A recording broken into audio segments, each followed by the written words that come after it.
नमस्कार दोस्तों, आप सभी का हमारे YouTube चैनल कर्तव्य पथ पर हार्दिक अभिनंदन और स्वागत है। इसी तरह की मोटिवेशनल स्टोरीज, हिस्टोरिकल स्टोरीज और स्पिरिचुअल स्टोरीज को जानने के लिए हमारे YouTube चैनल को अभी सब्सक्राइब करें और साथ में लगा बेल आइकन को भी दबाएं। तो आइए बढ़ते हैं वीडियो की तरफ। काला पानी जेल भारत के इतिहास में एक अद्वितीय और डरावनी कहानी का हिस्सा है।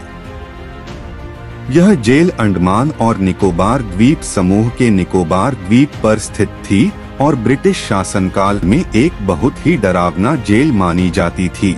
इसे काला पानी कहा जाता था क्योंकि यह जेल अप्रत्याशित रूप से कठिनाइयों और उतावले के लिए बनाई गई थी।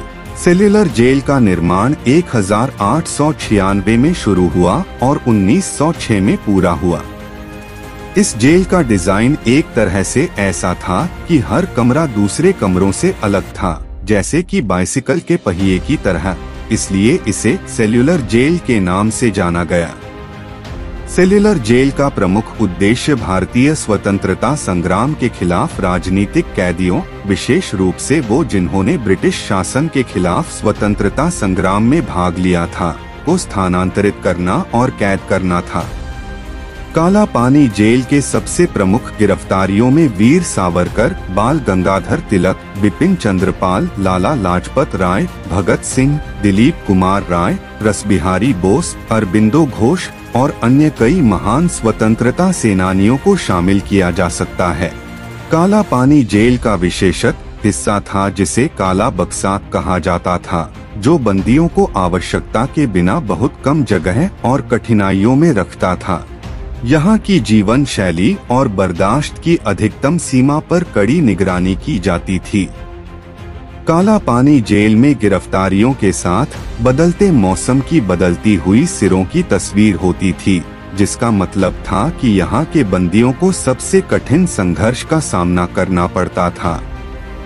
अंडमान द्वीप समूह की दूरदराज की स्थिति ने इसे भारतीय कैदियों को अलग करके और दबाने के लिए ब्रिटिश के लिए एक आदर्श स्थल बना दिया। सेल्युलर जेल में कैदियों ने अमानवीय शर्तों का सामना किया। उन्हें कठिन श्रम, पिटाई और पोषण की कमी का सामना करना पड़ता था। कमरे छोटे, बंद और पर्याप्त हवादारी की कमी थी। कैदियों को एकांतवास में रखा जाता था और उनका बाहरी दुनिया से बहुत ही सीमित संपर्क था। कई कैदियों ने सेल्युलर जेल में होते हुए भारतीय स्वतंत्रता संग्राम में महत्वपूर्ण भूमिका निभाई। उन्होंने आगे स्वतंत्रता और स्वतंत्रता के संदेश को फैलाया। उनकी दृढ़ता और बलिदान ने बहुत से लोगों को स्वतंत्रता संग्राम में शामिल होने के लिए प्रेरित किया। सेल्युलर जेल का प्रयोग ब्रिटिश गुलामी के समय तक कैदखाना के रूप में जारी रहा, जब तक कि भारत ने 1947 में ब्रिटिश शासन से स्वतंत्रता प्राप्त नहीं की। स्वतंत्रता प्राप्ति के बाद जेल को बंद किया गया और अंडमान और निकोबार द्वीप समूह भारत का हिस्सा बन गया।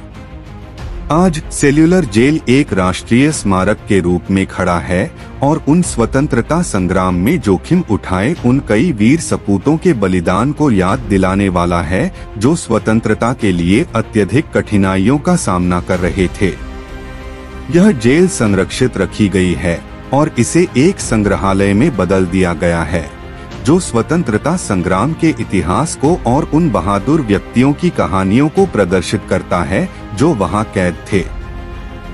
1947 में भारतीय स्वतंत्रता के बाद काला पानी जेल का उपयोग जेल नहीं किया गया और यह बंद कर दिया गया। आज यह जेल एक स्मारक और पर्यटन स्थल के रूप में सजाकर रखा गया है, जहां लोग इसके इतिहास को जान सकते हैं और स्वतंत्रता संग्राम के शीर्षकों की यात्रा की यादें मना सकते हैं। काला पानी जेल भारतीय स्वतंत्रता संग्राम का एक महत्वपूर्ण और गौरवशाली हिस्सा था, जो हमें याद दिलाता है कि स्वतंत्रता के लिए कितने बड़े और साहसी बलिदान दिए गए थे।